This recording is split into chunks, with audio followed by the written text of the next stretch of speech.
देखिए, संख्या पद्धति का मतलब अगर हम बात करें, जब क्लास 1 या हम 2 में जब पढ़ते थे तो हमको क्या सिखाया गया? सबसे पहले गिनती सिखाई गई, अंक पहचानना सिखाया गया।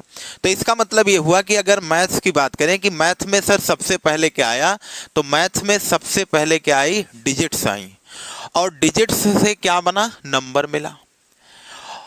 अब जैसे मैं आपसे बात करूं कि सर डिजिट्स क्या क्या हो सकती हैं, तो डिजिट्स ऐसी संख्याएं, ऐसे अंक होते हैं जिससे क्या हुआ कि जो सबसे बेसिक पॉइंट, मैथ की बात अगर हम करें तो सबसे बेसिक पॉइंट वहां पे क्या है? अंक है, जिसको क्या बोला गया? डिजिट्स बोली गई। तो और अंक से क्या मिला हमको? संख्या मिली। अब आप जानिए कि अगर हम संख्या पद्धति की बात करें कि नंबर सिस्टम वास्तव में है क्या, कैसे क्या इसमें होता है। नंबर सिस्टम का मतलब ये हो गया कि संख्याओं को व्यवस्थित क्रम में अगर हम जिस पद्धति के अनुरूप लिखेंगे, उस पद्धति को ही हम क्या बोलेंगे? संख्या पद्धति बोलेंगे। अब देखिए, संख्या पद्धति क्या हुई? संख्या पद्धति आगे चल करके 4 रूपों में हमारे यहाँ देखने को मिली। अब जैसे अगर हम आपसे बात करें कि वो चारों क्या हैं, तो पहली पद्धति हुई आपकी क्या? दशमलव पद्धति। दशमलव पद्धति का मतलब ये हो गया भैया कि जो लोग हम अभी मैथ्स को पढ़ते हैं, जहाँ पे हम लोग जो मैथ्स कंपटीशन लेवल की या एकेडमिक लेवल की जो भी मैथ्स वगैरह पढ़ते हैं, वो किस पद्धति के अकॉर्डिंग पढ़ते हैं? दशमलव पद्धति। और दशमलव पद्धति में डिजिट्स की संख्या कितनी है? तो 10 है। 0, 1, 2, 3, 4, 5, 6, 7, 8, 9, ये जितने संख्याएं हैं या जितने अंक हैं, देखो भाई, हम क्या हैं कि अंक को तो संख्या बोल सकते हैं, लेकिन संख्या को अंक नहीं बोलेंगे। अब देखिए कैसे, जैसे 0 को मैं संख्या भी बोल सकता हूं और 0 को मैं अंक भी बोल सकता हूं। संख्या आप जानते हैं कि जो डिजिट्स होती हैं, जो अंक होता है, वो मात्र एक उसमें नंबर होता है, लेकिन संख्याएं क्या होती हैं? एक अंक वाली भी संख्याएं कहलाती हैं, और एक या एक से अधिक की जो भी संख्याएं होंगी वो भी क्या कहलाएंगी? संख्या ही कहलाती हैं। अब देखिए, दशमलव पद्धति हुई। दशमलव पद्धति के बाद दूसरी पद्धति कौन सी है? बाइनरी पद्धति, बाइनरी सिस्टम जिसको बोला जाता है। और बाइनरी पद्धति को हम बोलते हैं द्विअंकीय पद्धति। क्या बोलते हैं भैया? द्विअंकीय पद्धति। इसमें मात्र 2 डिजिट्स हैं, 0 है और 1 है। आप जानते हैं कंप्यूटर जो है मैथ्स की, अगर मैथ्स की बात करें तो वो केवल 0 और 1 समझता है। और तीसरी पद्धति की बात करें तो तीसरी पद्धति क्या है? हेक्सा पद्धति, हेक्सा नंबर सिस्टम। और सबसे लास्ट वाला क्या है? ऑक्टाडेसिमल सिस्टम। लेकिन जैसा कि आप लोगों को पता होगा कि हमको जो पद्धतियां पढ़ना है वो कौन कौन सी पद्धति पढ़ना है? दशमलव पद्धति और क्या पढ़ना है? बाइनरी पद्धति पढ़ना है। हमको ना तो हेक्सा पद्धति से कोई मतलब है, ना तो ऑक्टा पद्धति से कोई मतलब है। अब देखो, प्रश्न अगर बने कि हमारे यहाँ संख्या पद्धति कितने प्रकार से रखी गई हैं, तो हमारे यहाँ 4 संख्या पद्धति हैं, दशमलव, बाइनरी, हेक्सा और ऑक्टा। लेकिन हमको पढ़ना क्या है? दशमलव पद्धति। और थोड़ा सा 1-2 क्लासों में हम पढ़ लेंगे कि बाइनरी सिस्टम क्या होता है, मतलब डेसिमल सिस्टम से बाइनरी सिस्टम में कैसे कोई संख्या चेंज की जाती है, या कोई बाइनरी सिस्टम से संख्या दशमलव पद्धति में कैसे बदली जाती है। तो देखो, आप लोगों को समझ में आ गया कि दशमलव पद्धति में कितनी संख्याएं होती हैं? 10 डिजिट्स होती हैं या 10 संख्याएं होती हैं। और बाइनरी सिस्टम में क्या होता है? 2 अंक या 2 अंकीय पद्धति कहते हैं। इसमें कौन कौन संख्या? 0 है और 1 है। हेक्सा पद्धति और ऑक्टाडेसिमल सिस्टम के अंतर्गत हमको नहीं पढ़ना। हेक्सा का मतलब यहाँ पे 6 डिजिट्स होंगी, ऑक्टा का मतलब यहाँ पे कितने डिजिट्स होंगी? 8 डिजिट होंगी। अब देखिए, जब हमारा सिस्टम आगे की तरफ बढ़ा तो देखिए, जब नंबर आया, नंबर से पहले हमको क्या देखने को मिला? हमको क्या मिला भैया? अंक मिला। और अंक किस पद्धति के अकॉर्डिंग हम पढ़ेंगे? दशमलव पद्धति के अकॉर्डिंग पढ़ेंगे। अब देखिए, सबसे पहले जो सबसे बेसिक चीज है उसको क्या बोला गया? डिजिट्स बोली गई। और डिजिट्स को क्या बोला गया? अंक बोला गया। अब जानते हैं कि जब ये अंक आगे चल करके व्यवस्थित रूप में प्रदर्शित होना शुरू किए, मैथमेटिक्स में लॉजिक आना शुरू हुआ, इसका नियम कानून बनना शुरू हो गया, तो आप जानते हैं कि ये डिजिट्स से ही तो नंबर बने होंगे। जैसे अगर मैं आपसे बात करूं, ये बताइए भैया 241 क्या है? तो ये एक प्रकार की क्या है? संख्या है। लेकिन इसमें अगर मैं पूछूं 2 क्या है, तो 2 क्या है? अंक है। 4 क्या है? अंक है। सर 1 क्या है? अंक है। लेकिन इस पूरी संख्या को हम क्या बोलेंगे? पूरी संख्या को हम संख्या बोलेंगे। देखो, अंक को हम संख्या भी बोल सकते हैं, अंक को हम क्या बोल सकते हैं? संख्या बोल सकते हैं। लेकिन हम ये नहीं कह सकते कि सर 241 बराबर अंक है, ये हम बोल नहीं सकते। लेकिन 241 को हम क्या बोल सकते हैं? संख्या बोल सकते हैं। और हम देखिए, 241 को आप अंक नहीं बोल पाएंगे, 241 को क्या बोलेंगे? संख्या। तो इस बात से हमको ये पता चली कि 2 को हम अंक बोलेंगे, 2 को संख्या भी बोल सकते हैं। लेकिन अगर 2 से अधिक अंक आए और 2 से अधिक अंक मिलकर के क्या बनती है? संख्याएं बनती हैं। तो संख्या को हम क्या बोलेंगे? अंक नहीं बोलेंगे, लेकिन अंक को हम क्या बोल देते हैं? संख्याएं बोल सकते हैं। अब देखिए ध्यान से, अब क्या हुआ कि जो डिजिट्स हुई, ये डिजिट्सों से क्या बनी? नंबर बनी। और आप जानते हैं कि जब कोई चीज बनती है तो उसमें आप जानते हैं थोड़े बहुत अपशिष्ट पदार्थ भी होते हैं। क्या आपको एकदम प्योर रूप में मिलता है? जैसे आप लोग गुड़ अगर बनाएंगे तो गुड़ बनाते समय आप लोग देखे होंगे भट्टी जलाई जाती है तो उसमें कुछ कचड़े टाइप में निकलते हैं, कुछ थोड़ा सा उसमें उसका जो जल होता है, वाटर होता है, वो सूख के ऊपर निकल जाता है, तो गुड़ जा करके हमको धीरे धीरे प्राप्त होता है। तो देखिए, जब हमको क्या हुआ, उसी तरीके से जैसे ये समझ लीजिए गुड़ की भट्टी है, तो इसमें डिजिट्स डाला गया। अब ये डिजिट्स आगे चल करके अगर बनेगा, नंबर बनेगा, तो वो नंबर किस फॉर्म में बने होंगे? वो नंबर क्या होंगे? एक कॉम्प्लेक्स फॉर्म में होंगे। उसमें बहुत सारी चीजें क्या होंगी? उसमें होंगी। और इसी चीज को बोला गया, डिजिट से क्या बना? नंबर बना। लेकिन वो नंबर किस फॉर्म में बना? कॉम्प्लेक्स नंबर के फॉर्म में बना। क्या बना? कॉम्प्लेक्स नंबर बोला गया। और कॉम्प्लेक्स नंबर की बात करें तो कॉम्प्लेक्स नंबर को क्या बोलते हैं? सम्मिश्र संख्या बोलते हैं। क्या बोलते हैं भैया? सम्मिश्र संख्या बोला गया। अब देखिए, ये जो सम्मिश्र संख्या है, ये सम्मिश्र संख्या आगे चल करके कितने पार्ट में डिवाइड हुई? 2 पार्ट में डिवाइड हो जाएगी। हम पढ़ रहे हैं नंबर ऑफ क्लासिफिकेशन के अंतर्गत। अब देखिए ध्यान से, सम्मिश्र संख्या आगे चल करके कितने पार्ट में डिवाइड हुई? 2 पार्ट में डिवाइड हुई। पहली आपकी क्या कहलाई? वास्तविक संख्या कहलाई। क्या कहलाई भैया? वास्तविक संख्या कहलाई। और आगे चल करके दूसरा पार्ट इसमें क्या कहलाया? काल्पनिक संख्या कहलाई। क्या संख्या कहलाई? काल्पनिक संख्या कहलाई। अब देखिए, बात ये आती है कि सर काल्पनिक संख्याएं क्या है, वास्तविक संख्याएं क्या है? तो देखिए, सबसे पहले हम आ जाते हैं काल्पनिक संख्या के बारे में, हल्की सी चर्चा कर लेते हैं। देखो, जब काल्पनिक संख्या की आपसे बात करेगा तो काल्पनिक संख्या का मतलब ये हो गया ऐसी संख्याएं जिनकी केवल कल्पना मात्र की जा सकती है, अर्थात जिसकी कोई हम व्याख्या नहीं आज तक दे पाए, जिसमें कोई तर्क नहीं होता है, ऐसी संख्याओं को क्या बोलते हैं? काल्पनिक संख्याएं बोलते हैं। और काल्पनिक संख्याओं को क्या बोला गया? आयोटा बोला गया। और आयोटा को प्रदर्शित किससे किया गया? स्मॉल आई से।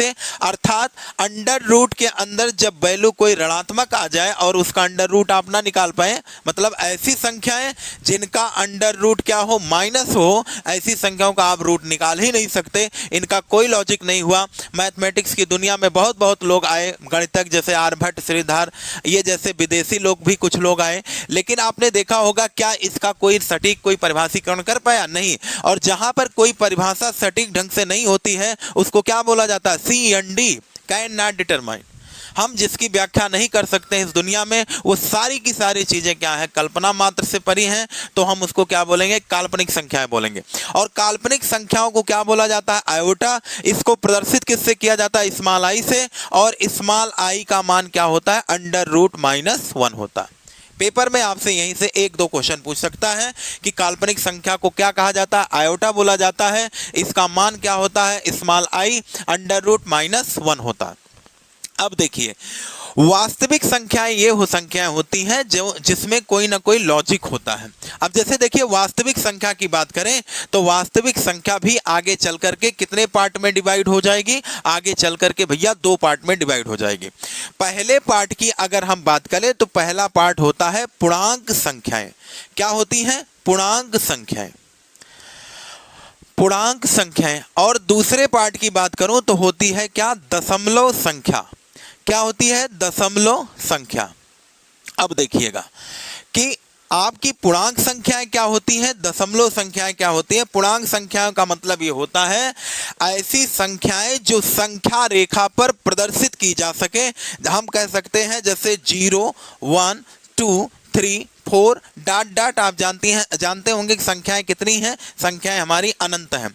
ऐसे जब संख्या रेखा के बाईं तरफ आएंगे तो -1, -2, -3 और डॉट डॉट कहाँ तक, माइनस इनफाइनाइट तक। इसका मतलब ये हो गया सर कि संख्या रेखा पर प्रदर्शित किए जाने वाले माइनस इनफाइनाइट से लेकर के और प्लस इनफाइनाइट तक की जितनी संख्याएं होती हैं उन सभी को क्या बोलते हैं, पूर्णांक संख्याएं बोलते हैं। अगर हम दशमलव संख्याओं की बात करें तो दशमलव संख्याओं का मतलब ये होता है जो संख्या पूरी नहीं है। जैसे अगर मैं आपसे बात करूं, आप लोग जाते होंगे बाजार में, कहते होंगे सर 5 किलो आलू, 2 किलो आप दे दीजिए टमाटर, या हम कुछ भी ऐसे इस तरीके की संख्याएं बोले 1 किलो, 2 किलो, 4, 5, 100, 1000, 10,000, ये सारी की सारी संख्याएं क्या कहलाएंगी, पूर्णांक संख्याएं, मतलब जो संख्या रेखा पर प्रदर्शित की गई हैं, जिसमें अर्थात जो दशमलव से विहीन हो। अब देखिए दशमलव संख्या की बात करें तो जैसे हम कहें आधा, पौने या सवैया टाइप में ऐसे बोला नहीं जाता है, ये सारी की सारी संख्याएं क्या कहलाएंगी, दशमलव संख्याएं कहलाएंगी। और देखिएगा ये दशमलव संख्या आगे चल करके कितने पार्ट में डिवाइड हुई, तो सर आगे चल करके ये 3 पार्ट में डिवाइड हुई। पहली संख्या आपकी कहलाएगी शांत दशमलव संख्या। क्या कहलाएगी, शांत दशमलव संख्या। अब देखिए शांत दशमलव संख्या को क्या बोलते हैं, शांत दशमलव संख्या। और दूसरी क्या हुई, अशांत। और अशांत संख्याएं भी आपकी क्या हुई, 2 पार्ट में डिवाइड हुई। अभी देखिए, अभी समझाता हूं। शांत दशमलव संख्या, अशांत आवर्ती दशमलव संख्याएं, अशांत आवर्ती दशमलव संख्याएं। अब देखिए तीसरा पार्ट क्या है, अशांत अनावर्ती, अशांत अनावर्ती दशमलव संख्या, अशांत अनावर्ती दशमलव संख्या। देखिए शांत दशमलव संख्या की बात करें तो जैसे जो दशमलव क्या हो, जैसे मैं कहूं कि 1/2। अब 2 से जब 1 में भाग करेंगे तो आप दशमलव लगाएंगे, यहाँ पे 10 लिखेंगे, 2 पंचे कितना हो गया, 10। मतलब ये संख्या क्या हो गई, टर्मिनेट हो गई, जिसको क्या बोलते हैं, टर्मिनेटिंग डेसिमल। इसको बोलते हैं नॉन टर्मिनेटिंग बट रिकरिंग, और इसको बोलते हैं non terminating but not recurring.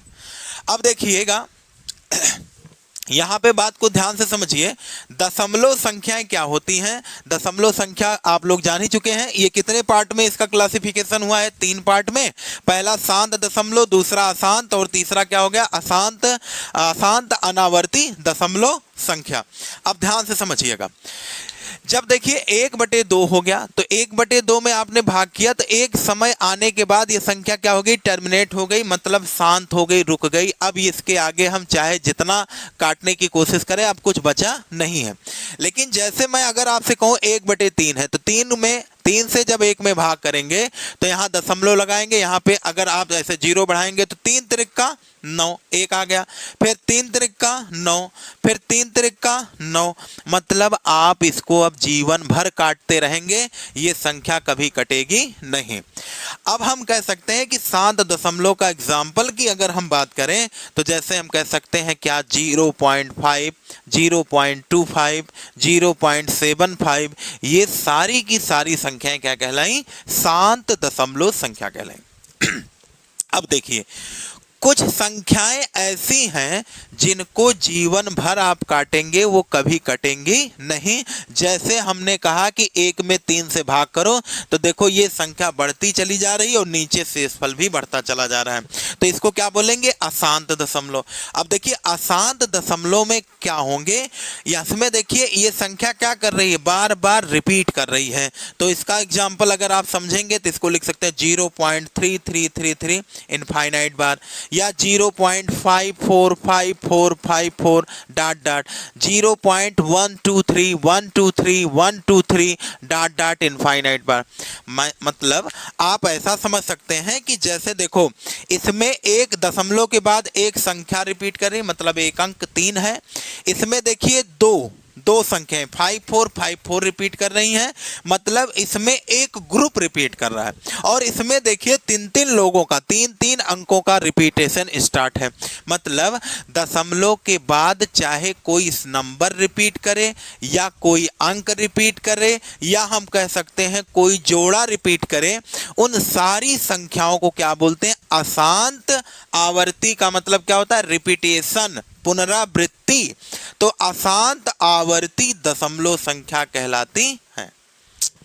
अब देखिए अशांत अनावर्ती दशमलव संख्या की बात करूं तो दशमलव के बाद ऐसी संख्याएं जिसमें जो है रिपीटेशन नहीं होता है और वो जीवन भर काटिए वो ना कटे, ऐसी संख्याओं को क्या बोलते हैं? अशांत अनावर्ती दशमलव संख्याएं बोलते हैं। देखिएगा, शांत दशमलव संख्याएं वो संख्याएं होती हैं जिनको एक समय के बाद भाग किया जाए। जैसे एक संख्या और ले लीजिए, जैसे हम कहें कि मान लीजिए आपसे हम कहें कि सर 3 में 5 से भाग करिए, तो 5 से भाग करेंगे तो 3 आएगा, दशमलव बढ़ाएंगे, यहाँ आ जाएगा 5 6 30। क्या अब इसको जीवन भर काटने की जरूरत है? तो आप कहेंगे सर इसकी कोई जरूरत नहीं है, ये एक संख्या जाने के बाद ये क्या हो गई? रुक गई, शांत हो गई। तो ऐसे डेसिमल को क्या बोलेंगे? शांत। लेकिन जब दशमलव के बाद असीमित संख्याएं आना शुरू हो जाएं, मतलब उनको जीवन भर काटे ना कटे, तो उनको क्या बोलेंगे? अशांत दशमलव। लेकिन अशांत दशमलव में 2 भाई होते हैं, शांत का तो स्वयं एक भाई है इकलौता, लेकिन अशांत के कितने भाई हैं? 2।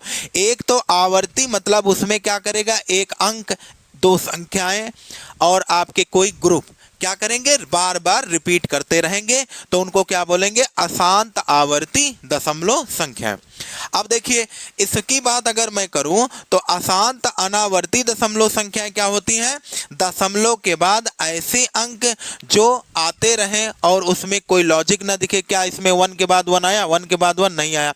12 के बाद 12 12 आया? नहीं आया। 123 के बाद 123 आया? नहीं आया। तो ऐसी संख्याओं को क्या बोलेंगे? अशांत अनावर्ती दशमलव संख्याएं बोलते हैं।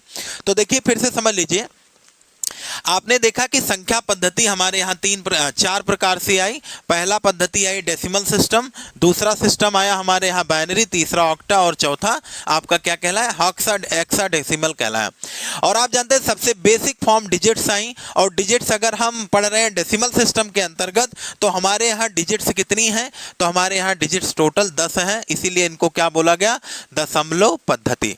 तो देखो ये क्या है? ये सारी की सारी क्या है? डिजिट्स हैं। अब इन्हीं नंबरों को तो मिला करके आगे नंबर मिलेंगे, और जब ये डिजिट्स बनी तो डिजिट्स से क्या बना? नंबर बना। और नंबर जब बनेगा तो कुछ नंबर क्या होंगे? कल्पनाओं में होंगे और कुछ वास्तविक में होंगे। तो ये इसीलिए इसको क्या बोला गया? सम्मिश्र संख्या बोला गया। और सम्मिश्र संख्या 2 पार्ट में डिवाइड हुई, वास्तविक संख्या और दूसरा काल्पनिक संख्या। काल्पनिक संख्या को आयोटा बोले, इसको प्रदर्शित स्मॉल आई से किए, और स्मॉल आई का मान √-1 हुआ। और यहाँ पे देखिए जब वास्तविक संख्या की तरफ हम बढ़े तो वास्तविक संख्या पूर्णांक संख्या और क्या कहलाई? दशमलव संख्याएं कहलाई।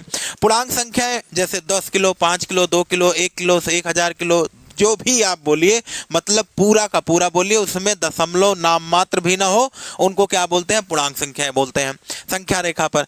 और ये क्या होती है? माइनस इनफाइनाइट से प्लस इनफाइनाइट तक। अब वास्तविक संख्या का सेकंड पार्ट, जैसे बाजार में जाएं आप आधा किलो, 10 किलो, 100 ग्राम की बात करें तो ये सारी की सारी संख्याएं क्या कहलाएंगी? दशमलव संख्याएं कहलाएंगे। दशमलव संख्या 2 पार्ट में होंगी, शांत और अशांत। शांत मतलब ऐसी संख्याएं जिनको आप भाग करते जाइए, वो संख्या जो है एक समय आने के बाद रुक जाए, कट जाए, उसके आगे भाग देने की जरूरत ना पड़े, उनको क्या बोलेंगे? शांत दशमलव बोलेंगे। लेकिन अशांत दशमलव क्या हुई? 2 कैटेगरी हुई। पहली कैटेगरी ये हुई कि आप जीवन भर भाग करते रहो, नहीं कटेंगे तो उनको तो अशांत बोलेंगे। लेकिन उसी अशांत में आप भाग करते जाओ और अगर कोई एक नंबर रिपीट करे, कोई 2 नंबर रिपीट करे या कोई पेयर रिपीट करता हुआ आगे की तरफ दिखाई दे तो उसको क्या बोलेंगे? अशांत आवर्ती दशमलव संख्याएं। लेकिन देखिए अशांत अनावर्ती का मतलब जिसमें कोई पुनरावृत्ति ना हो, जैसे 0.1235764 आप देख रहे हैं, इसमें आप बता सकते हो कि इस 3 के बाद क्या आएगा? 3 आएगा, फिर 3 के बाद 3। इसमें भी बता सकते हो 5 4 के पास फिर 5 4 आएगा, इसमें 1 2 3 के बाद फिर 1 2 3 आएगा। लेकिन जरा आप मेरे इस प्रश्न का जवाब दो, 7 के बाद 6 आया, 6 के बाद 4 आया, क्या इस 4 के बाद कौन सी संख्या आएगी? आप बता पाएंगे? तो नहीं बता पाएंगे। और जब नहीं बता पाएंगे तो इसको क्या बोलेंगे? अशांत अनावर्ती बढ़ती दशमलव संख्याएं बोलते हैं। अब देखिए यहीं पर क्या है, थोड़ा सा परमीय और अपरमीय संख्याओं का कंसेप्ट आ जाता है जिसको समझना यहाँ पे जरूरी हो जाता। अब देखिएगा ध्यान से, परमीय संख्या और अपरमीय संख्याएं क्या होती हैं, इन चीज को हमको समझ लेना। जैसे देखो, थोड़ा सा हमको परमीय अपरमीय से यहाँ पे परिचित होना पड़ेगा। देखिए अगर हम आपसे बात करें कि सर परमीय संख्या क्या है और क्या है अपरमीय संख्या क्या है, परमीय संख्या और क्या देखना है, अपरमीय संख्या। देखो भाई, इस दुनिया में अगर दो ये चीज है तो इसका मतलब एक परमीय होगा तो दूसरा क्या होगा, अपरमीय होगा। अगर जो परमीय नहीं होगा वही तो अपरमीय होगा। तो परमीय कौन होगा इसकी चर्चा कर लेंगे, हमको अपरमीय अपने आप पता चल जाएगी। तो अपरमीय संख्या ऐसी संख्या होती हैं जैसे P अपान Q। जब किसी भी संख्या को उसके भिन्नांश में लिख देते हैं तो उन संख्याओं को क्या बोलते हैं, परमीय संख्याएं बोलते हैं। और परमीय संख्याओं का मतलब ये हो गया जिसको फ्रैक्शन के रूप में लिखा जाए, भिन्न के रूप में लिखा जाए, और उसका जो क्यू हर है, ये आप जानते हैं ऊपर अंश होता है नीचे क्या होता है, हर होता है। मतलब क्यू नॉट इक्वल्स टू 0 ऐसी भिन्नात्मक संख्याएं जिनका हर जो है वो 0 ना हो और उनको जो है P बाई क्यू के फॉर्म में स्ट्रक्चर के रूप में लिखा जा सके, ऐसी सारी संख्याओं को परमीय संख्या या रैशनल नंबर बोलते हैं। और जो जिन संख्याओं को P बाई क्यू के फॉर्म में नहीं लिखा जाएगा उन संख्याओं को क्या बोलेंगे, अपरमीय संख्याएं बोलेंगे। तो आप लोग क्या सीखे, आप लोग केवल इतना जाने। देखिए बहुत डिटेल में जाने की कोई आवश्यकता नहीं है, परमीय परमीय हम आगे चल के पढ़ लेंगे, या ना हो तो हल्का सा हम चर्चा कर ही लेते हैं। देखिए परमीय संख्या क्या होती है, जिसको P बाई क्यू के फॉर्म में लिखा जाए जहां क्यू नॉट इक्वल्स टू क्या हो, 0 हो। अब देखिए परमीय संख्या का एग्जाम्पल क्या क्या हो सकता है, और जैसे 22/7, तो देखो ये P बाई क्यू के फॉर्म में दिखा कि नहीं दिखा, सर दिखा, तो ये क्या हो गया, परमीय संख्या हो गया। अगर मैं बात करूं कि सर √4 √25, तो ये भी क्या है, परमीय संख्या। √4 का मान क्या होता है, 2 होता है, √25 का मान क्या होता है, 5 होता है, और इसके 2 के नीचे 1 लगा सकते हो, 5 के नीचे 1 लगा सकते हो। तो ये भी तो P बाई क्यू के फॉर्म में दिखा, ये भी P बाई क्यू के फॉर्म में दिख रहा है। अच्छा सर ये बताइए 7 क्या है, तो 7 को क्या लिखा जा सकता है, 7 के नीचे 1 तो लगाया जा सकता है, बस नीचे क्या नहीं होना चाहिए, 0 नहीं होना चाहिए, तो ये भी P बाई क्यू के फॉर्म में है। तो ये सारी की सारी संख्याएं क्या कहलाएंगी, परमीय संख्याएं कहलाएंगी। लेकिन अगर हम अपरमीय संख्याओं की बात करें तो जैसे मैं आपसे कहूं √3, तो क्या √3 में रूट का मान निकाला जा सकता है, √3 का नहीं निकाला जा सकता है। तो इनको परफेक्ट स्क्वायर है, 3 नहीं है, तो ये क्या हो जाएगा, परमीय संख्या हो जाएगा, ये P बाई क्यू के फॉर्म में नहीं है। अच्छा भाई, अब मैं अगर आपसे बात करूं कि सर ये बताओ पाई क्या है, तो पाई क्या है, अपरमीय संख्या। जितने सिंबॉलिक फॉर्म है, पाई, ई, पाई माइनस ई, ये सब क्या है, अपरमीय संख्याएं हैं। टेट में पूछा गया क्वेश्चन है, पाई क्या है, ई का, ये पाई माइनस ई, ये सारी की सारी जितने सिंबल में लिखे जाएंगे सब अपरमीय संख्याएं होंगे। और जितने अंडर रूट के अंदर ऐसे मान जिनका स्क्वायर ना निकाला जा सके, जिनका घन ना निकाला जा सके, वो सारी की सारी संख्याएं क्या कहलाएंगे, अपरमीय। जैसे देखो √3 का स्क्वायर आप निकाल पाएंगे तो नहीं निकाल पाएंगे, तो क्या हो गया, अपरमीय। लेकिन √4 √25 को क्या लिखा जा सकता है, √25 बराबर 5, तो 5 के नीचे 1 लगा आ जाएगा, तो ये P बाई क्यू के फॉर्म में ये सारी चीजें हमने लिख दी, तो इसलिए इनको क्या बोला गया, परमीय संख्या बोला गया। अपरमीय पाई हो जाएगा, लेकिन पाई का मान 22/7 जो होता है वो क्या होता है, परमीय होता है। इस चीज को ध्यान रखिएगा। पाई का मान अप्रॉक्सीमेट, विलियम जोन्स ने जब इसकी खोज की पाई का, तो आप लोग जानते हैं कि पाई जो था वो पाई को मेंसुरेशन में कैलकुलेशन को आसान बनाने के लिए पाई का मान लिया गया 22/7। लेकिन 22/7 को जब आप भाग करेंगे तो इसमें क्या होगा, रिपीटेशन स्टार्ट हो जाएगा। लेकिन जो पाई का एग्जैक्ट वैल्यू है वो क्या है, वो आसान अनावर्ती दशमलव जैसा ट्रीट करता है। लेकिन कैलकुलेशन को आसान बनाने के लिए मेंसुरेशन में इसको पाई का मान क्या मान लिया गया, 22/7 मान लिया गया भैया, वो 22/7 होता नहीं है। इसलिए पाई अपरमीय संख्या मानी जाती है, लेकिन पाई का जो मान लिया गया है 22/7 वो क्या होता है, परमीय होता है। ठीक है, अब देखिए हम आगे की तरफ अब बढ़ेंगे। अब हम आपको ये बताए हैं कि वो संख्याएं जिनको p बाई क्यू के फॉर्म में लिखेंगे वही संख्याएं परिमेय कहलाएंगी, जिसको p बाई क्यू के फॉर्म में नहीं लिखेंगे उसको क्या बोलेंगे, अपरिमेय। अब हम इस क्लासिफिकेशन में यहीं पे सीख लेते हैं कौन परिमेय है कौन अपरिमेय है। जैसे देखो पूर्णांक की कोई वैल्यू ले लो, -3। जैसे अगर हम यहाँ पे बात कर लें कि सर -3/4 क्या है, तो ये भी क्या है, परिमेय संख्या है। ऐसा नहीं है कि अगर परिमेय ऋणात्मक नहीं होगी, परिमेय ऋणात्मक भी हो सकती है। जैसे -3 है तो -3 के नीचे 1 लिख सकते हैं, -2 के नीचे 1 लिख सकते हैं, -7 के नीचे 1 लिख सकते हैं। ये सारी की सारी संख्याएं देखो p बाई क्यू के फॉर्म में है कि नहीं है। 0 के नीचे 1 लगा सकते हैं सर, ये भी p बाई क्यू के। भाई p बाई क्यू के फॉर्म का मतलब ये हो गया कि क्यू 0 नहीं होना चाहिए, यहाँ नहीं है बिल्कुल, तो ये क्या हो गया, परिमेय। अच्छा 5 की बात करें, जैसे +5 है, +4 है, ऐसे डॉट डॉट प्लस इनफाइनाइट, मतलब कोई भी संख्या हो सकती है, इसके नीचे तो 1 लगा ही सकते हो। तो क्या ये p बाई क्यू के फॉर्म में नहीं है, बिल्कुल सर है। तो इसका मतलब यहाँ से क्या बातें ज्ञात हो रही हैं, यहाँ से बात ये ज्ञात हो रही है कि सभी पूर्णांक संख्याएं क्या होती हैं, परिमेय संख्या होती हैं। तो यहाँ हम कह सकते हैं कि सभी पूर्णांक संख्याएं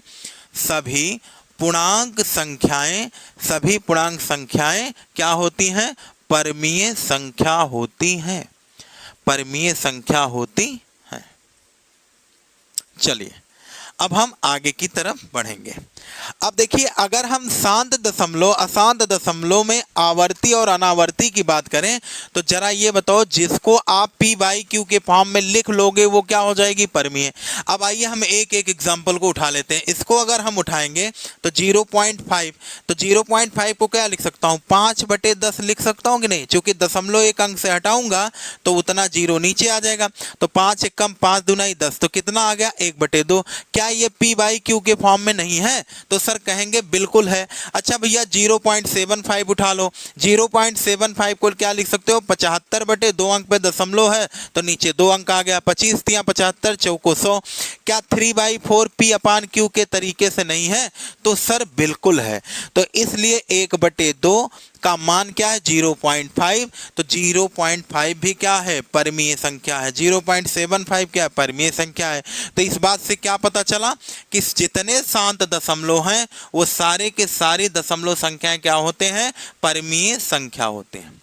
ये बात क्या आप लोग समझ पाए, तो आप लोग समझ गए होंगे। अब देखिए हम दूसरे की बात कर लेते हैं। क्या अशांत अनावर्ती दशमलव को p बाई क्यू के फॉर्म में लिखा जा सकता है, तो कहेंगे सर देख लिया जाए। जैसे देखो यार 0.3333 डॉट डॉट इनफाइनाइट बार है, तो देखो यार दशमलव के बाद अगर कोई संख्या रिपीट करती है तो उतनी संख्या के ऊपर क्या लगा देते हैं, बार। जैसे मैं कहूँ 0.545454 इनफाइनाइट बार, तो इसको क्या लिख सकते हो, 0.54 कितने अंक पे बार लगेगा, 2 अंक के ऊपर। जैसे मैं कहूँ 0.123 डॉट डॉट इनफाइनाइट, तो क्या लिख सकते हो, 0.123 बार। देखो दशमलव के बाद बार लगने का मतलब ये होता है कि वही नंबर क्या है, बार बार रिपीट कर रहे हैं, 1 2 3 1 2 3 5 4 5 4 5 4 3 3 3 3 3। तो ये क्या है, अशांत आवर्ती दशमलव को हमने बार के फॉर्म में लिख लिया। लिख पाए कि नहीं लिख पाए, तो बिल्कुल लिख पाए। अब इतना तो आप लोग जानते ही होंगे कि जितनी संख्याओं के ऊपर बार लगा होता है दशमलव के बाद, देखो दशमलव के बाद बार लगने का मतलब ये होता है, दशमलव के बाद बार लगने का मतलब ये होता है कि वो संख्या रिपीट कर रही है। लेकिन अगर कहीं पर दशमलव के पहले अगर बार लगा हुआ है तो इसका मतलब ये यहाँ पे अगर बार लगा है तो इसका मतलब ये संख्या ऐसे है, -1 + 0.24, इसका मतलब ये होता है। ठीक है, तो ये आप चीज ध्यान में रखिएगा। ये सब आगे चल के अभी जब चैप्टर पढ़ेंगे डेसिमल नंबर, तो डेसिमल नंबर में डेसिमल नंबरों का जोड़ घटाव, अशांत, ये सब, इन सब का जोड़ घटाव, कैसे बार वाले का जोड़ किया जाता है, घटाव किया जाता है, ये सब आगे अभी हम पढ़ेंगे। तो यहाँ पे क्लासिफिकेशन आप नंबर के अकॉर्डिंग पढ़ रहे हैं, तो हमको चीज़ों को बहुत डिटेल में जाने की कोई आवश्यकता नहीं है। अब इतना आप जानते हैं तो ठीक है, नहीं जानते हैं तो जान लीजिए कि दशमलव के बाद अगर किसी संख्या के ऊपर बार लगा है तो वो रिपीट करती है, और जितनी संख्या के ऊपर बार होता है दशमलव हटाने के बाद उतना नीचे क्या आ जाता है, 9 आ जाता है। तो 3 × 3 = 9, तो इसको 1/3 लिखे कि नहीं, तो इस संख्या को p/q के फॉर्म में लिखा जा सकता है, बिल्कुल लिखा जा सकता है। अच्छा 54 को तो 5 4 देखो 2 अंक पे दशमलव है तो यहाँ 2 9 आ गया। तो देखो 54/99 ये भी तो P अपान Q के तरीके से है। अच्छा 123 की बात करें तो 123 कितने अंक पे दशमलव है 3, कितने अंक पे दशमलव बाद बार है 3, तो नीचे कितना 9 3 9। तो ये देखो P/Q के फॉर्म के तरीके से है कि नहीं है? बिल्कुल है सर। तो इन सभी को हम P/Q के फॉर्म में लिख रहे हैं। तो इसलिए जितने अशांत आवर्ती दशमलव होंगे ये भी क्या हो जाएंगे? परमीय संख्याएं होंगे। अब देखिए आप लोग देख चुके हैं सबको P/Q के फॉर्म में हमने लिख दिया। लेकिन अगर अब हम दूसरे बात की तरफ बढ़ें कि अशांत अनावर्ती दशमलव संख्याएं क्या हैं, तो देखो 0.123456764 और डॉट संख्या इनफाइनाइट तक है। तो क्या मैं इसको ये बताओ एक बात 2 3 4 5 6 7 6 4 आ गया। अब बताओ इस 4 के बाद क्या आएगा? बता पाएंगे? तो नहीं बता पाएंगे। तो इसका मतलब ना तो इसमें कोई संख्या रिपीट कर रही, ना तो कोई ग्रुप रिपीट कर रहा है, तो इसको बार के रूप में नहीं लिख पाएंगे। और जिस संख्या को बार के रूप में नहीं लिख पाएंगे उस संख्या को हम भिन्न के रूप में नहीं लिख पाएंगे। और जब भिन्न के रूप में नहीं लिख पाएंगे, P/Q के रूप में नहीं लिख पाएंगे, तो वो संख्या क्या हो जाएगी? अपरिमेय संख्या। तो जितने ये होते हैं, ये कौन सी संख्या होती हैं? अपरिमेय संख्याएं होती हैं। तो यहां से आपको क्या बात निकल के आई? यहां से बात ये रिजल्ट निकल के आया कि इस दुनिया में जितनी पूर्णांक संख्याएं हैं, चाहे वो पॉजिटिव हो, चाहे निगेटिव हो, चाहे जीरो हो, ये सारी की सारी संख्याएं क्या है? परमीय संख्याएं। लेकिन अगर हम दशमलव संख्या की बात करें तो दशमलव संख्या में आप जानते हैं शांत दशमलव संख्याओं को P/Q के फॉर्म में लिखा जा सकता है। अशांत आवर्ती मतलब जो रिपीट कर रही, पुनरावृत्ति कर रही है, उनको P/Q के फॉर्म में लिख सकते हो। इसलिए इनको क्या बोला गया? परमीय। ये भी परमीय, ये भी परमीय। मात्र केवल लास्ट वाला एक ऐसी संख्या जिसको क्या बोलेंगे? अपरिमेय संख्याओं के अंतर्गत उसको मानेंगे, क्योंकि इसमें तो दशमलव के बाद संख्याएं तो आती हैं लेकिन वो रिपीट नहीं करती, उसमें कोई लॉजिक नहीं होता है। और जहां पे लॉजिक नहीं होगा वहां पे क्या हो जाता है? C&D का मतलब हम उसकी व्याख्या नहीं कर पाएंगे, और जिस चीज की व्याख्या नहीं कर पाएंगे वो संख्या क्या हो जाएगी? अपरिमेय संख्याएं हो जाएंगे। तो परमीय अपरिमेय संख्याओं का और डेसिमल नंबर, काल्पनिक संख्याएं क्या होती हैं, सारी चीज़ों की चर्चा हो चुकी है डिटेल में। अब हम चलते हैं कि पूर्णांक संख्याओं को कैसे पढ़ा जाए। देखिए अब आगे चल करके जब ये नंबर बढ़ना शुरू हुए मैथ में, तो आप लोग जानते हैं कि अब धीरे धीरे नंबर आपका क्या होगा? विस्तृत रूप में बढ़ता हुआ आगे की तरफ अब बढ़ेगा। इन चीज़ों को ध्यान से समझ लीजिएगा, जहाँ भी दिक्कत हो परमीय अपरिमेय सब सारी चीज़ें आप देखते हुए आगे की तरफ बढ़ेंगे। अब देखिए अब हमको क्या पढ़ना है? पूर्णांक संख्याएं। अब देखिए पूर्णांक संख्याएं की बात करें तो पूर्णांक संख्या भैया दो प्रकार से इसको पढ़ना है। अगर हम पूर्णांक संख्या की बात करें तो पूर्णांक संख्या आपकी क्या होगी? यहाँ पे देखिए पूर्णांक संख्या क्या होती है, ये आपकी चल करके 3 पार्ट में डिवाइड हो जाएगी। पहला पार्ट आपका क्या होगा? धनात्मक पूर्णांक संख्याएं। धनात्मक पूर्णांक संख्याएं, पूर्णांक संख्याएं। और लास्ट वाला क्या होगा? ऋणात्मक पूर्णांक संख्याएं, ऋणात्मक पूर्णांक संख्याएं। और तीसरे पॉइंट की बात करें तो तीसरा पॉइंट क्या होगा आपका? पहला, दूसरा और ये तीसरा। तीसरा अभी हम चर्चा कर लेते हैं। धनात्मक पूर्ण संख्याओं का मतलब जैसे आप लोग जानते हैं माइनस इनफाइनाइट से लेकर के प्लस इनफाइनाइट तक की सारी संख्याएं क्या कहलाती हैं? पूर्णांक संख्याएं कहलाती हैं। संख्या रेखा के बाईं तरफ की संख्याएं क्या कहलाती हैं? ऋणात्मक पूर्णांक। जैसे -1, -2, -3, -4 डॉट कहाँ तक? माइनस इनफाइनाइट तक की संख्याएं क्या कहलाती हैं? ऋणात्मक पूर्णांक संख्याएं कहलाती हैं। धनात्मक पूर्ण संख्याएं क्या होती हैं? संख्या रेखा के दाहिनी तरफ की संख्याएं सारी की सारी क्या कहलाती हैं भैया? धनात्मक इंटीजर कहलाते हैं या पूर्णांक संख्याएं कहलाते हैं। लेकिन अगर हम जीरो की बात करें कि जीरो क्या है, तो जीरो ना तो धनात्मक है, ना तो क्या है? धनात्मक, और ना ही ऋणात्मक संख्या है। ना ही क्या भैया? ऋणात्मक संख्या है। क्या ये बात आप समझ पाए जीरो के बारे में? जीरो क्या है? ना तो पॉजिटिव है ना तो निगेटिव है, या क्या है? एक न्यूट्रल है। और ये क्या है? Negative integer. संख्या रेखा के बाईं तरफ की जितनी संख्याएं होती हैं वो क्या होती है? मतलब जीरो के बाईं तरफ या संख्या रेखा के बाईं तरफ उनको क्या बोलते हैं? ऋणात्मक इंटीजर। और इनको क्या बोलते हैं? धनात्मक इंटीजर। और जीरो को क्या बोलते हैं? न्यूट्रल पूर्णांक संख्या। न्यूट्रल का मतलब उदासीन है, इस पे कोई चार्ज नहीं है, ना तो पॉजिटिव ना तो नेगेटिव। अब देखिए, ये जो जितने धनात्मक संख्याएं होती हैं, इन्हीं सभी पूर्णांक संख्याएं, सभी धनात्मक पूर्णांक संख्याएं, सभी धनात्मक पूर्णांक संख्याएं क्या होती हैं? सभी धनात्मक पूर्णांक संख्या को ही क्या बोलते हैं? प्राकृतिक संख्या बोलते हैं। क्या बोलते हैं भैया? प्राकृतिक संख्या बोलते हैं। अब देखिए, तीसरी बात अगर हम करें तो हम ये कह सकते हैं कि ऑल पॉजिटिव इंटीजर आर क्या होते हैं? नेचुरल नंबर होते हैं। मतलब 1 2 3 4 डॉट डॉट प्लस इनफाइनाइट तक की सारी संख्याएं क्या होती हैं? नेचुरल नंबर होती है। तो सबसे छोटी प्राकृतिक संख्या 1 होगी। सबसे छोटा पॉजिटिव इंटीजर क्या होगा? 1 होगा। भाई, जितने धनात्मक पूर्णांक संख्याएं हैं वो सभी क्या हैं? सभी प्राकृतिक संख्याएं हैं। अब समझिए बात को, ये हो गया। अगर हम इन्हीं प्राकृतिक संख्याओं की स्टार्टिंग पॉइंट 0 से कर दें, 1 2 3 4 और प्लस इनफाइनाइट तक जाएं, तो इन्हीं संख्याओं को क्या बोलते हैं? होल नंबर बोलते हैं। क्या बोलते हैं? होल संख्याएं, होल नंबर, जिसको क्या बोलते हैं? इसको बोलते हैं संपूर्ण संख्या। क्या बोलते हैं? संपूर्ण संख्या। मतलब जीरो के ही आ जाने से, जब तक नेचुरल नंबर में जीरो नहीं था तब तक हम कह सकते हैं ये संख्या संपूर्ण नहीं थी, इसीलिए इनको क्या बोला गया? होल नंबर, संपूर्ण संख्याएं बोली गई। फिर से समझ लीजिए, पूर्णांक संख्याएं क्या होती है? Positive, negative. और जीरो क्या है? न्यूट्रल है। और धनात्मक संख्याओं को ही क्या बोला जाता है? प्राकृतिक संख्याएं। तो सबसे छोटी धनात्मक संख्या 1, तो सबसे छोटी प्राकृतिक संख्या क्या होगी? 1 होगी। और जब इसी प्राकृतिक संख्या में जीरो शामिल हो जाता है तो उसी को बोलते हैं पूर्ण संख्या, या हम कह सकते हैं संपूर्ण संख्या या होल नंबर।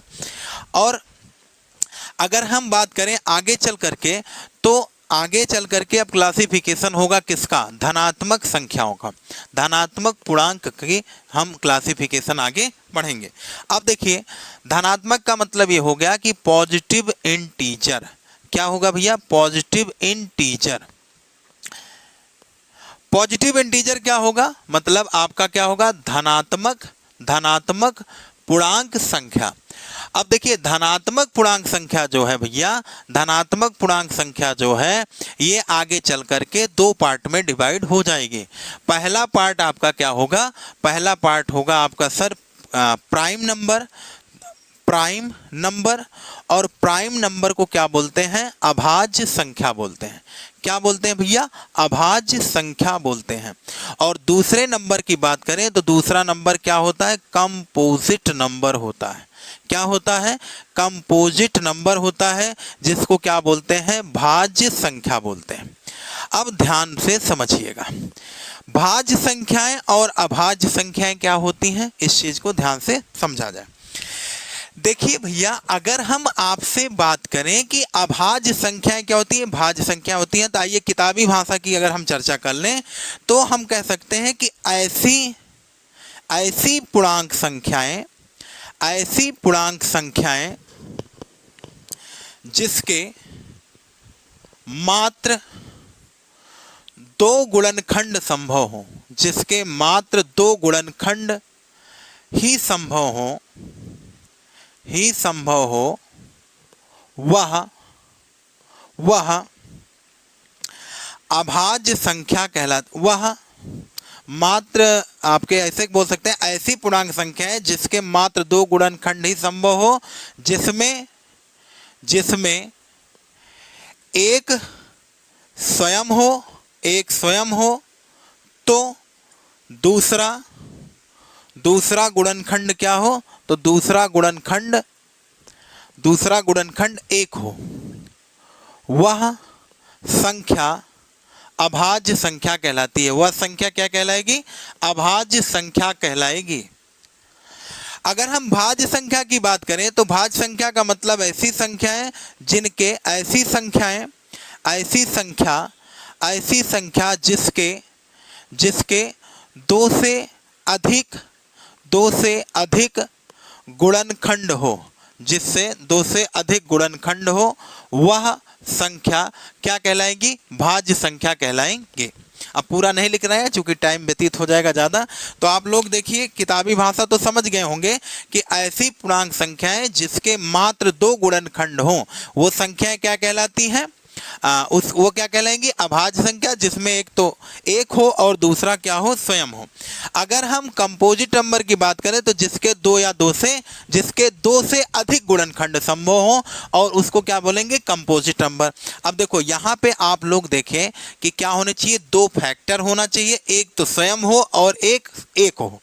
अब देखिए, जैसे मान लो हम संख्या 5 की बात करें तो 5 के कितने फैक्टर? 1 होंगे और क्या होंगे? स्वयं 5 होगा।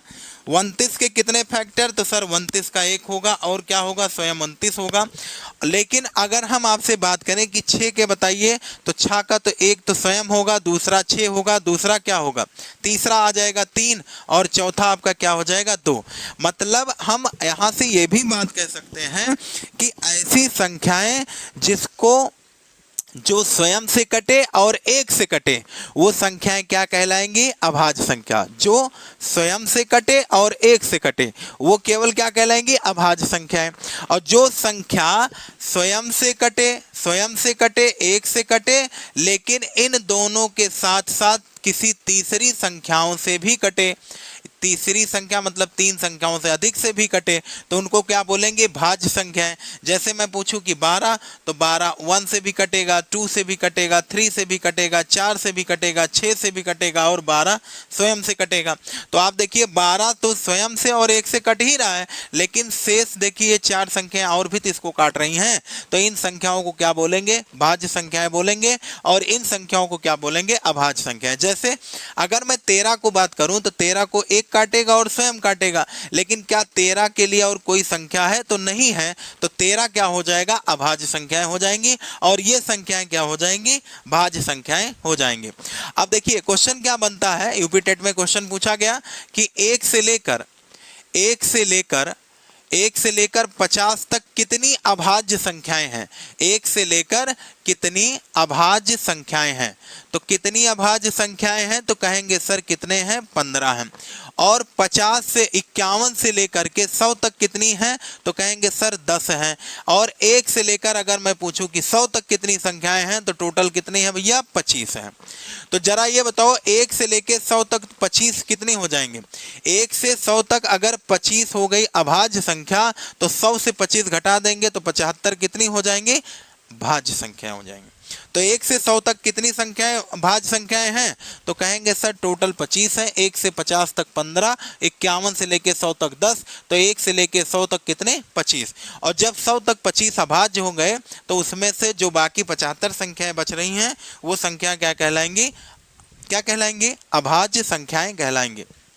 लेकिन अब देखिए, अगर मैं पूछूं कि सर भाज्य संख्याएं कितनी है, तो देखो 100 टोटल संख्याएं 100 हैं 1 से लेके, इसमें 25 क्या है? 25 तो अभाज्य संख्या हो गई। तो आप कहेंगे सर जो शेष संख्या 75 बची हुए क्या होंगे? तो आप कहेंगे सर ये भाज्य संख्या होंगी। लेकिन ये क्या है? गलत है, क्योंकि इसमें एक नंबर 1 है। 1 के बारे में अगर हम बात करें तो 1 को ध्यान रखिएगा, 1 ना तो भाज्य है और ना ही क्या है? ना ही अभाज्य है। तो इसका मतलब ये हुआ कि यहाँ पे चांस है गलत होने का। तो 1 माइनस कर देंगे एक संख्या, तो टोटल कितनी संख्याएं होंगी? 74। तो 74 क्या है? भाज्य संख्याएं हैं। 25 क्या है? अभाज्य। 1 क्या है? 1 ना तो भाज्य है ना तो अभाज्य। क्यों? क्योंकि 1 जो है ना तो इसके नियम का अनुसरण कर पाता है ना तो इसके नियम का। भाई 1 के कितने फैक्टर होना चाहिए? 2। 1 का तो स्वयं 1 का रहेगा।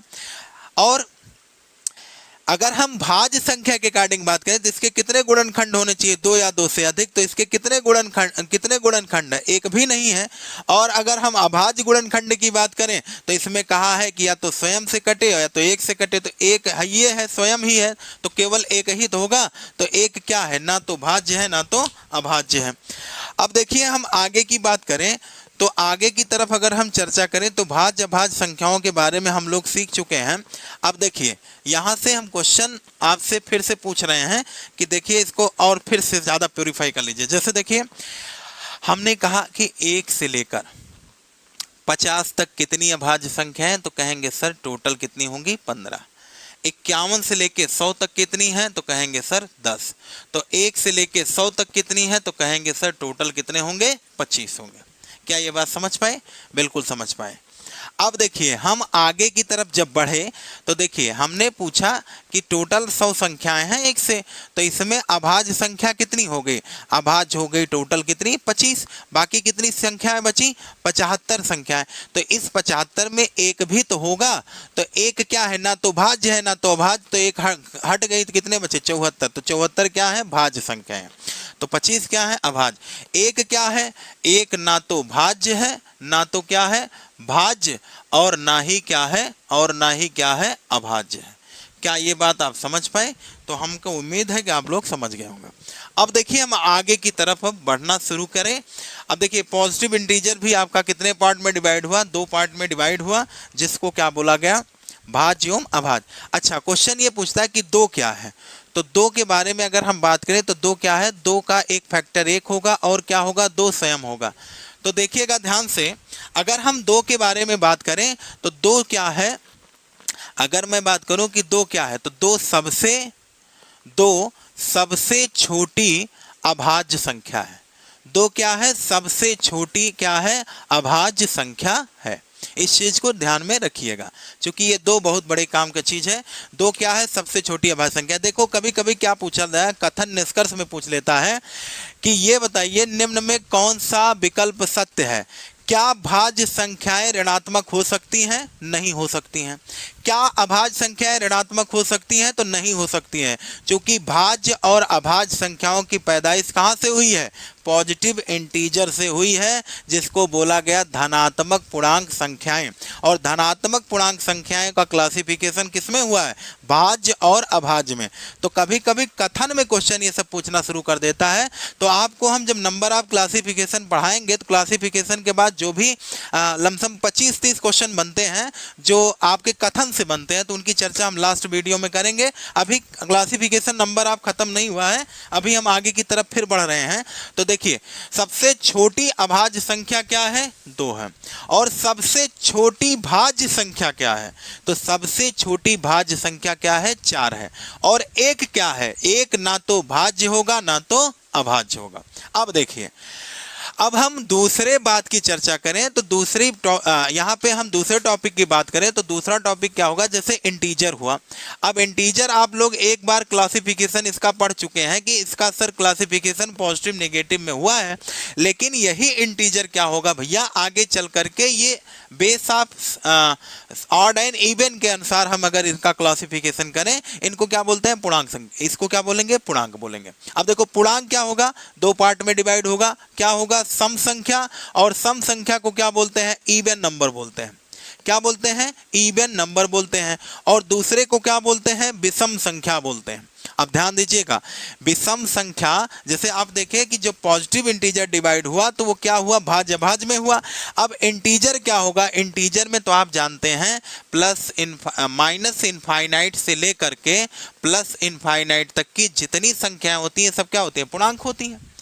तो इसका मतलब ये हो गया कि सम संख्या और विषम संख्याएं पॉजिटिव नेगेटिव दोनों हो सकती हैं। तो ध्यान से समझिएगा। देखिए सम संख्याओं की परिभाषा क्या है? इस दुनिया में जितनी भी संख्याएं 2 से कट जाती हैं उनको क्या बोला जाता है? सम संख्याएं। ये ज्यादातर बच्चों की परिभाषाएं आपस में होती हैं, लेकिन क्या ये परिभाषा सही है? नहीं है। कैसे? देखिए जो जैसे 4 है तो 4 को 2 से काटेंगे, 2 दूना 4 कट गया, तो सर 4 क्या है? सम संख्या है।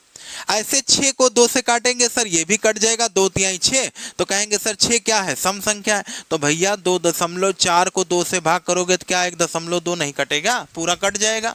तो क्या 2.4 सम संख्या होगा? नहीं होगा। तो इसका मतलब इसकी असल में असलियत परिभाषा क्या है? इसकी असली परिभाषा ये है कि पहला चीज तो आप जानते हैं संख्या क्या होनी चाहिए? पूर्णांक होनी चाहिए। इसमें देखिए कहाँ से पैदा हो रही है? पूर्णांक से। और जब संख्या पूर्णांक से आएगी तो इसका मतलब सम विषम संख्याएं क्या होंगी, पूर्णांक ही होंगी, डेसिमल नंबर की यहाँ पे चर्चा नहीं है। तो देखिए पूर्णांक संख्या की बात करें तो पूर्णांक संख्या क्या हुई, दो पार्ट, सम और विषम। ऐसी पूर्णांक संख्याएं जो दो से कट जाए, जो दो से कट जाए उन संख्याओं को क्या बोलते हैं, सम संख्याएं। और जो दो से नहीं कटती हैं, दो से नहीं कटती हैं उनको क्या बोलते हैं, विषम संख्याएं बोलते हैं। जैसे हम आपसे बात करें कि सबसे छोटी सम संख्या 2, फिर 4, फिर 6, फिर 6 2 8, फिर 10 डॉट डॉट प्लस इनफाइनाइट तक। तो सम संख्याएं क्या होती हैं, अनंत होती हैं। तो देखो इधर से चले +2 +2 +2 +2, तो इधर से आएंगे -2 -2 -2 -2, तो 6 से 2 गया 4, 4 से 2 गया 2, 2 से 2 गया क्या गया 0। तो सर 0 क्या है, 0 भी एक प्रकार की सम संख्या। 0 से 2 घटाएंगे -2, फिर -4 डॉट डॉट कहाँ तक, माइनस इनफाइनाइट तक। तो इसका मतलब ये हो गया कि अगर हम सम संख्याओं की बात करें तो सम संख्याएं पॉजिटिव भी होती हैं, निगेटिव भी हो जाती हैं, और 0 भी क्या है, सम संख्या है। सबसे छोटी सम संख्या क्या है, 0, और सबसे छोटी धन सम संख्या कौन है, तो क्या होगी, 2 होगी। इस चीज को ध्यान रखिए। अगर हम बात करें इसकी तो यहाँ पे 1 होगा, दूसरी संख्या 2 जोड़िए कितना हो जाएगा, 3 2 5 5 2 7 2 9 9 2 11, फिर इधर से आएंगे 2 2 घटाएंगे, 5 से 2 गया 3, 3 से 2 गया 1, 1 से 2 घटाए कितना आ गया -1, फिर 2 घटाए -3, फिर 2 घटाए -5, और डॉट डॉट कहाँ तक, माइनस इनफाइनाइट तक। तो आप देख रहे होंगे ये जो संख्याएं हैं, ये संख्याएं क्या हैं, विषम संख्याएं। तो सबसे छोटी धनात्मक विषम संख्या क्या होगी, 1 होगी। क्वेश्चन पूछेगा सबसे छोटी सम संख्या, तो वैसे तो सबसे छोटी अगर सम संख्या आपसे पूछ रहा है तो ये क्वेश्चन ही बेवकूफी भरा है, क्योंकि सबसे छोटी संख्या हम बता ही नहीं सकते हैं कि सम संख्या कौन होगी। बताओ -2 बड़ा कि +2, तो +2 बड़ा, -2 छोटा, फिर इससे भी छोटा -4, फिर इससे भी छोटा -6। तो ये बताइए सबसे छोटा ऋणात्मक सम संख्या कौन है, बता पाएंगे? तो ये हो जाएगा सी एंड डी। परीक्षा में क्वेश्चन बनेगा तो हमेशा यही पूछेगा कि सबसे छोटी धन सम संख्या, तो ये क्या होगी, 2 होगा, इसके अलावा कुछ नहीं होगा। और सबसे छोटी धन विषम संख्या क्या होगी, तो 1 होगा। तो हम उम्मीद करते हैं कि आपको अब सम और विषम भी समझ में आ गया होगा। मतलब कोई संख्या क्या होनी चाहिए, सम होने के लिए पहला चीज तो पूर्णांक हो, और दूसरी चीज क्या हो, -2 से पूर्णतः विभाजित हो। इसमें क्या है, वो संख्या पूर्णांक हो और वो संख्या 2 से कटनी नहीं चाहिए, ये 2 से कटना चाहिए। तो ये क्या हो जाएंगी, सम संख्या, और ये क्या हो जाएंगी, विषम संख्या। अब देखिए हम फिर आगे की तरफ अब बढ़ना शुरू कर रहे हैं। अब देखिए नंबर ऑफ क्लासिफिकेशन अब मात्र 5 मिनट का रह गया है, और इन 5 मिनट में हम और सारी चीजें चर्चाएं करेंगे। और इसके बाद आपका क्या हो जाएगा, नंबर सिस्टम आपका क्लासिफिकेशन के रूप में समाप्त हो जाएगा। क्वेश्चन बाकी रह जाएगा वीडियो नंबर 2 में। यहाँ से जितने क्वेश्चन बनने वाले हैं सारे क्वेश्चन की चर्चा हम कर देंगे। देखिए अब हमको क्या पढ़ना है, 2 चीजें और पढ़ लेनी है। को प्राइम नंबर, देखिए को प्राइम नंबर को क्या बोलते हैं, सह अभाज्य संख्या बोलते हैं। क्या बोलते हैं भैया, सह अभाज्य संख्या बोलते हैं। और इसको क्या बोलेंगे, twin prime number. Twin prime number को क्या बोलते हैं, ट्विन प्राइम नंबर को क्या बोलते हैं, जुड़वा अभाज्य। क्या बोलेंगे, जुड़वा अभाज्य संख्या। अब ध्यान दीजिएगा भाई, को प्राइम नंबर को क्या बोले, सहभाज्य संख्याएं, इसको क्या बोले, जुड़वा भाज्य संख्याएं। अब ध्यान से समझिएगा को प्राइम नंबर और ट्विन प्राइम नंबर में क्या अंतर है। देखिए ऐसी दो संख्याएं जिनके बीच का मासा अर्थात हाईएस्ट कॉमन फैक्टर एक होता है, वह क्या कहलाती हैं, वह को प्राइम नंबर, वह सह अभाज्य संख्या कहलाती हैं। क्या कहलाएंगी, सह अभाज्य संख्या कहलाती हैं। अब देखिए जैसे हम आपसे बात करें 7 9, तो इनके बीच का मासा क्या होगा, HCF 1, तो इनको क्या बोलेंगे, को प्राइम। 2 3 देखिए इनके बीच का मासा कितना होगा सर, मासा 1 होगा, कोप्राइम। सर 12 और 21 क्या है, 12 और आप इसकी बात कर सकते हैं, जैसे हम आपसे बात कर लें, आप ऐसा समझ लीजिए जैसे यहाँ पे हम कर दें आपका 6 और यहाँ पे मान लीजिए हम यहाँ पे मान लीजिए आपका जो है 4 हो जाए, यहाँ पे क्या हो जाए 15 हो जाए, तो ये भी क्या है, मासा कितना है 1 है, तो इसको क्या बोलेंगे, सहभाज्य संख्या। ध्यान दीजिएगा यहीं पे आपका कंफ्यूजन भरा टॉपिक बन सकता है, कैसे बनेगा ध्यान से समझिए। इसमें केवल ऐसे कह रहा है कि ऐसी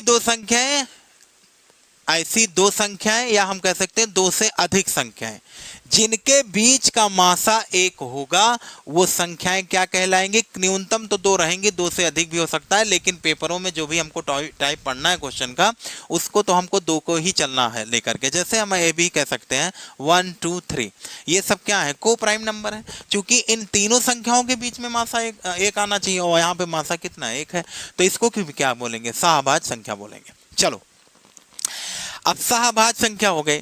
अब जैसे देखो यहाँ पे क्या है, ये जरूरी नहीं है कि दोनों अभाज्य संख्याएं हो, ये जरूरी नहीं है कि एक संख्या भाज्य हो तो दूसरी अभाज्य हो, ये भी जरूरी नहीं है कि एक भाज्य हो दूसरी दोनों भाज्य हो, ये जरूरी नहीं है। संख्याएं 2 हो, चाहे भाज्य भाज्य हो, चाहे क्या हो, भाज्य भाज्य हो, और चाहे अभाज्य भाज्य हो, चाहे अभाज्य भाज्य दोनों हो, अगर उनके बीच का मासा 1 हुआ तो उन संख्या को क्या बोलेंगे, सह अभाज्य संख्याएं बोलेंगे, अन्यथा नहीं बोलेंगे। अब देखिए जब दोनों संख्याएं भाज्य भाज्य होती हैं और उनके बीच का मासा 1 होता है तो इन संख्याओं को आपेक्षिक अभाज्य संख्या भी बोला जाता है। क्या बोला जाता है, आपेक्षिक अभाज्य संख्या भी बोला जाएगा, जिसको क्या बोलते हैं, रिलेटिव प्राइम नंबर। तो अगर पेपर में कहीं पूछ ले कि सर आपेक्षिक अभाज्य संख्या या रिलेटिव प्राइम नंबर क्या है, तो को प्राइम नंबर का ही छोटा सा क्या है, भाई है। क्या भाई है, देखो को प्राइम नंबर में क्या होंगी, ऐसी 2 या 2 से अधिक संख्याओं का समूह जिनके बीच का मासा 1, वो संख्याएं क्या कहलाएंगी, को प्राइम नंबर। चाहे वो अभाज्य भाज्य हो, चाहे भाज्य भाज्य हो, भाज्य भाज्य, और चाहे दोनों भाज्य भाज्य हो या 2 से अधिक हो, बस मासा 1 हो गया तो उनको क्या बोलेंगे, उनको बोलेंगे को प्राइम नंबर। लेकिन अगर हम 2 अभाज्य संख्याएं ले लें और उन दोनों संख्याओं के बीच का मासा 1 हो जाए तो उनको क्या बोलेंगे, आपेक्षिक अभाज्य संख्या, जिसको क्या बोलते हैं, रिलेटिव प्राइम नंबर बोलते हैं। अब देखिए ट्विन प्राइम नंबर क्या होता है, अपेक्षिक में दोनों क्या होंगे, अभाज्य होंगे। चलो ट्विन प्राइम नंबर की परिभाषा समझिएगा, ऐसी 2 क्या अभाज्य, यहाँ पे देखिए क्या लगा दिया शर्त, दोनों क्या होना चाहिए, अभाज्य। क्या यहाँ पे ऐसी कोई बात बोला है, नहीं, यहाँ पे ऐसी 2 अभाज्य संख्याओं का समूह, ऐसी 2 अभाज्य संख्याओं का समूह जिनके बीच का अंतर 2 हो, वह ट्विन प्राइम नंबर कहलाता है। क्या कहलाता है, ट्विन प्राइम नंबर कहलाता है। देखो इसकी इंग्लिश पता होनी चाहिए, ट्विन प्राइम नंबर की क्या कहलाता है, ट्विन प्राइम नंबर कहलाता है। अब देखिए यहाँ पे जैसे हम बात करें आपसे कि सर देखिए 2 और 5 नहीं 3 और 5 ले लीजिए, तो इनके बीच का अंतर क्या है, तो कहेंगे सर इसका जो डिफरेंस है वो कितना है, 2 है। अच्छा और अगर मैं बात करूं 5 7 क्या है, तो इनके बीच का जो अंतर है कितना है, 2 है। 17 19 में क्या है, इनके बीच का अंतर कितना है, 2 है। अच्छा ऐसे मैं 11 और 13 की बात कर लूं तो इनके बीच का अंतर कितना है, 2 है। तो आप देख रहे हैं परिभाषा हमारी ये बोल रही है कि ऐसी 2 संख्याएं, ऐसी 2 अभाज्य, दोनों क्या हो, अभाज्य हो, दोनों क्या हो, अभाज्य हो, सब दोनों अभाज्य हैं और इनके बीच का अंतर कितना होना चाहिए, 2, तो उनको क्या बोलेंगे, ट्विन प्राइम नंबर बोलेंगे। यहाँ पे ऐसी कोई बात नहीं है कि चाहे भाज्य भाज्य हो, चाहे अभाज्य भाज्य हो, चाहे जो हो, लेकिन यहाँ पे बात निश्चित कर दी गई है कि दोनों, पहला चीज तो क्या हो, अभाज्य हो, और दूसरी शर्त क्या हो, उनके बीच का अंतर कितना हो, 2 हो, तो उनको बोलेंगे ट्विन प्राइम नंबर। अब देखिए एक क्वेश्चन यहां से पूछा गया है कि 1 से लेकर 100 तक कितने ट्विन प्राइम नंबर हैं, कितने ट्विन प्राइम नंबर हैं। अब ट्विन प्राइम नंबर सीटेट में पूछा गया है क्वेश्चन, तो इसका कितना होगा, 8 होगा। अब आप देख रहे हैं 4 जोड़ा तो ऐसे दिख रहा है 3 5 5 7 17 19 11 23। ऐसे जब आगे की तरफ आप ढूंढते हुए बढ़ेंगे तो आपको ये संख्याएं आपको मिलती हुई नजर आएंगे। तो ठीक है भैया, आज के लिए बस इतना ही। बहुत बहुत धन्यवाद। Thank you.